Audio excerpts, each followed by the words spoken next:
కళాకారులకు సంబంధించిన వార్తా విశేషాల కోసం మా యూట్యూబ్ ఛానల్ని సబ్స్క్రైబ్ చేయగలరు.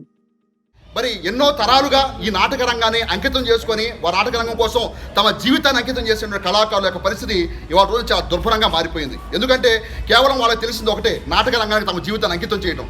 అంతే తప్ప వేరే పనులు చేయడం కూడా తెలియని పరిస్థితుల్లో కేవలం నాటక రంగానికి తమ జీవితాన్ని మొత్తాన్ని అంకితం చేసేటువంటి గొప్ప కళాకారులు ఎంతోమంది ఉన్నారు.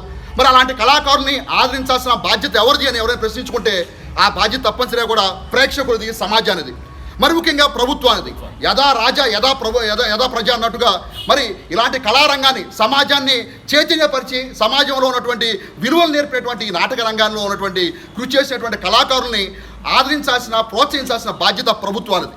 దురదృష్టవశాత్తు ప్రభుత్వాలు ఇలాంటి కళాకారుల్ని విస్మరించడం జరిగిన దురదృష్టకరం. అయితే ఇలాంటి ప్రభుత్వాలు విస్మరించినా కూడా ఈరోజు మరి ఈనాటి కార్యక్రమం కీర్తిశేషులు వంగవీటి రాధారంగ స్మారక కాపు యువజన సేవా సమితి వ్యవస్థాపక అధ్యక్షులు తన్నీరు శివశంకర్ గారి ఆధ్వర్యంలో ఈ కార్యక్రమాన్ని నిర్వహించుకోవడం అభినందనీయం.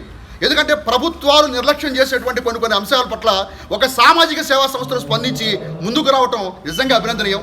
ఈ కార్యక్రమంలో భాగంగా మరి ఆ రోజున మరి తెలుగు నాటక రంగానికి ఎంతో కృషి చేసినటువంటి కటారి కొండలరావు గారిని మరి ఈనాడు తెలుగు నాటక రంగ దినోత్సవం పురస్కరించుకొని సత్కరించాలి, సన్మానించాలని చెప్పి అనుకోవటం, అది కూడా ఇంత చెప్పినట్టుగా ఒక పవిత్ర దేవాలయం లాంటి ఈ కళాకారులు ఎంతో మంది నడయాడినటువంటి ఈ యొక్క ప్రదేశంలో ఈ కార్యక్రమాన్ని నిర్వహించుకోవడం నిజంగా అభినందనీయం. ఎన్నో విభిన్నమైనటువంటి పాత్రలో పోషిస్తూ కళాభిమానుల ఆదరణను చూరకుంటూ ఇప్పటి వరకు కూడా వేరే రంగం వైపు కాలు పెట్టకుండా, వేరే రంగం వైపు కన్నెత్తి చూడకుండా తను నమ్ముకున్న రంగస్థలానికే విశేషమైనటువంటి సేవలు అందిస్తున్నటువంటి మన తెనాలిపట్న ప్రముఖ ప్రఖ్యాత సుప్రసిద్ధ కళాకారులు కటారి కొండలరావు గారు, వారు కొండయ్య గారిని వారు సుప్రసిద్ధులు. వారిని ఈరోజు మన తెలుగు నాటక రంగ దినోత్సవం సందర్భంగా సత్కరించుకోవడం మా పూర్వజన్మ సుకృతంగా మేము భావించుకుంటున్నాం.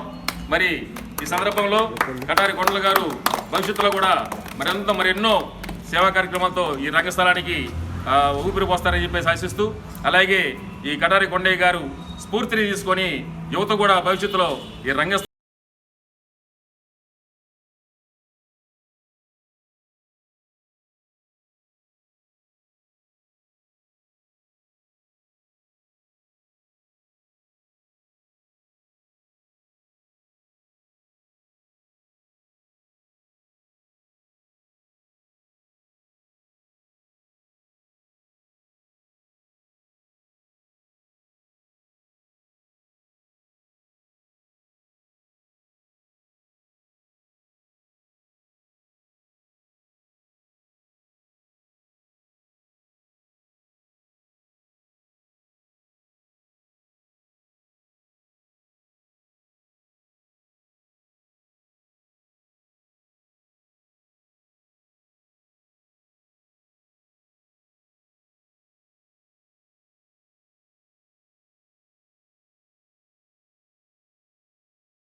ఈ రోజున రంగస్థల దినోత్సవ సందర్భంగా ఈ సత్కారం నాకు లభించడం అదృష్టంగా భావిస్తున్నా. చాలా ఆనందంగా ఉంది.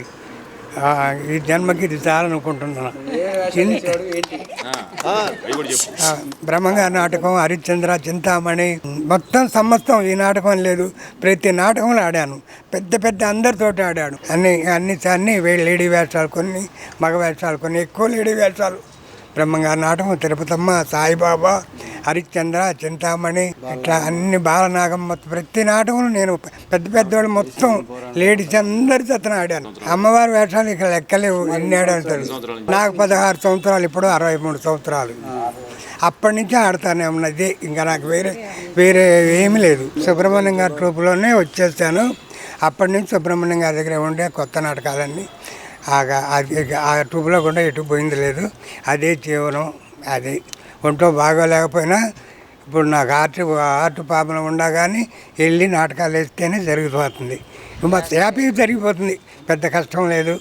ఆర్టిస్ట్ పుట్టడం నా అదృష్టంగా భావిస్తున్నాను. నాటకం అంటే జ్వరం ఎంత బాధ ఉండగానే పోయి నాటకం ఆడుకొని వస్తాను. ఇదే నా జీవితం. కళాకారులకు సంబంధించిన వార్తా విశేషాల కోసం మా యూట్యూబ్ ఛానల్ని సబ్స్క్రైబ్ చేయగలరు.